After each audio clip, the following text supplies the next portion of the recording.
Hi friends, నమస్తే. Welcome to ఇంటి భోజనం. నేను మీ ఆశా జ్యోతి. ఈరోజు వీడియోలో బిర్యానీసు పరాటాల్లోకి సైడ్ డిష్గా చేసుకునేటటువంటి సాల్నాని ఏ విధంగా తయారు చేసుకోవాలో చూపిస్తున్నానండి. ఎక్కువ టైం తీసుకోకుండా, ఎక్కువ శ్రమ లేకుండా చాలా ఈజీగా చేసేసుకోవచ్చు.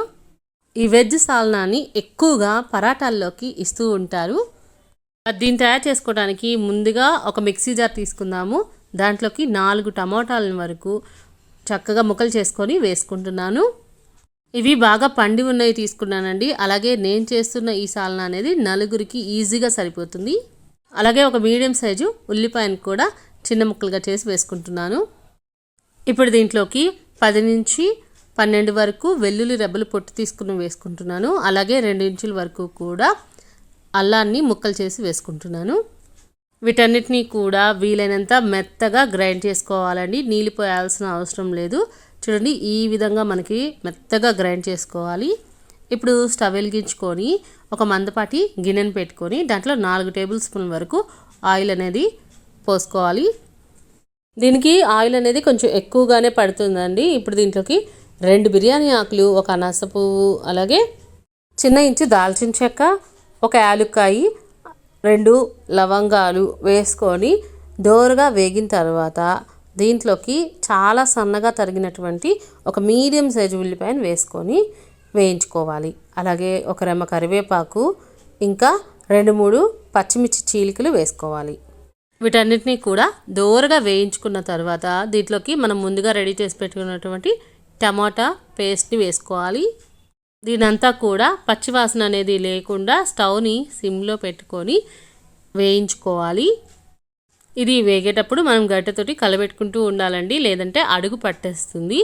కాబట్టి మనము గిన్నెను కూడా మందపాటి తీసుకోవాలి. ఈ అల్లం వెల్లుల్లి పేస్ట్ని మనము టమాటాలతో పాటుగా గ్రైండ్ చేసుకున్నాము కాబట్టి ఇప్పుడు ఫ్రై చేసుకుంటే సరిపోతుంది. అదే మీరు సపరేట్గా వేసుకునేటట్లయితే ముందుగానే ఉల్లిపాయలతో పాటుగా దాన్ని వేయించుకున్నట్లయితే పచ్చివాసన అంతా కూడా పోతుంది. చూడండి, ఈ టమాటా పేస్ట్ అంతా కూడా చక్కగా వేగిపోయింది, పచ్చివాసన అంతా కూడా పోయింది.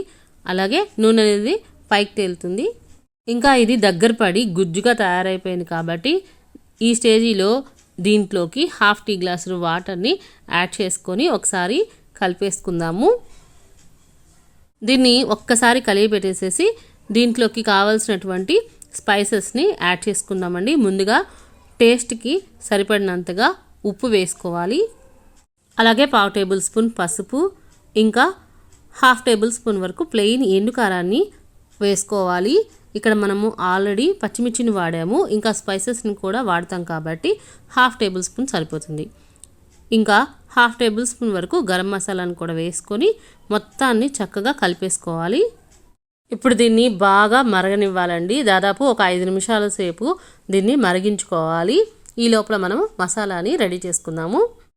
చిన్న మిక్సీ జార్ తీసుకోండి. దాంట్లోకి 3 టేబుల్ స్పూన్ల వరకు ఎండు కొబ్బరిని ముక్కలుగా చేసుకుని వేసుకోవాలి. దీనికి ఎండు కొబ్బరి అనేది మంచి ఫ్లేవర్ని అయితే ఇస్తుందండి. అలాగే 2 టేబుల్ స్పూన్ల వరకు జీడిపప్పు పలుకుల్ని, 2 టేబుల్ స్పూన్ల వరకు ధనియాలని కూడా వేసుకొని 1 టేబుల్ స్పూన్ సోంపుని వేసుకోవాలి. వీటన్నిటినీ కూడా కొంచెం కొంచెం నీళ్లు పోసుకుంటూ వీలైనంత మెత్తగా గ్రైండ్ చేసుకోవాలి. ఎక్కడ పలుకు అనేది లేకుండా బాగా గ్రైండ్ చేసుకున్న తర్వాత మనకి ఈ విధంగా కనిపిస్తుంది. దీంట్లో ఉన్నటువంటి జీడిపప్పు అనేది మనకి గ్రేవీకి చిక్కదనాన్ని ఇస్తుందండి. అలాగే సోంపు అనేది మంచి టేస్ట్ని ఇస్తుంది. ఈ లోపల మనకి ఇది బాగా మరిగిపోయింది. ఇప్పుడు దీన్నంతా కూడా దీంట్లో పోసేసుకోవాలి. దీంతో పాటుగానే మన గ్రేవీ కన్సిస్టెన్సీకి సరిపడినంత నీళ్ళని కూడా పోసుకోవాలండి. దానికోసం ఒకసారి గట్టితోటి కలిపెట్టేసేసుకున్నాను. ఆ తర్వాత 1 గ్లాస్ వరకు నీళ్ళని పోసుకుంటున్నాను. నేను మిక్సీ జార్లో తోలిపి పోసుకున్నానండి. గరిటెతోటి మొత్తాన్ని కలిపెట్టేసేసుకుంటే చూడండి, గ్రేవీ అనేది ఈ కన్సిస్టెన్సీలో ఉండేటట్టుగా చూసుకోవాలి. దీన్ని ఒకసారి టేస్ట్ అనేది చెక్ చేసేసుకొని బాగా 2-3 సార్లు పొంగు రానివ్వాలి. ఇలా పొంగు వచ్చిన తర్వాత దీంట్లోకి 1/2 టేబుల్ స్పూన్ వరకు కసూరి మేతిని, అలాగే వీలైనంత సన్నగా తరిగినటువంటి పుదీనాని, కొత్తిమీరని కూడా యాడ్ చేసుకోవాలి. వీటన్నిటిని కూడా ఒకసారి కలిపెట్టేసేసి స్టవ్ ఆఫ్ చేసేసుకుంటే ఎంతో టేస్టీగా ఉండే సాల్నా అనేది రెడీ అయిపోతుంది. వేడివేడి పరాటాలు బిర్యానీలోకి సర్వ్ చేసుకుంటే చాలా బాగుంటుంది. మరి మీరు కూడా ఈ పద్ధతిలో వెజ్ సాల్నాని తయారు చేసి చూడండి. ఎలా కుదిరిందో కమెంట్ సెక్షన్లో షేర్ చేసుకోండి. వీడియో నచ్చితే మాత్రం తప్పకుండా లైక్ చేసి మీ ఫ్రెండ్స్కి రిలేటివ్స్కి షేర్ చేయండి. మరి ఇంటి భోజనం ఛానల్ని సబ్స్క్రైబ్ చేసుకోవటం మాత్రం మర్చిపోవద్దండి.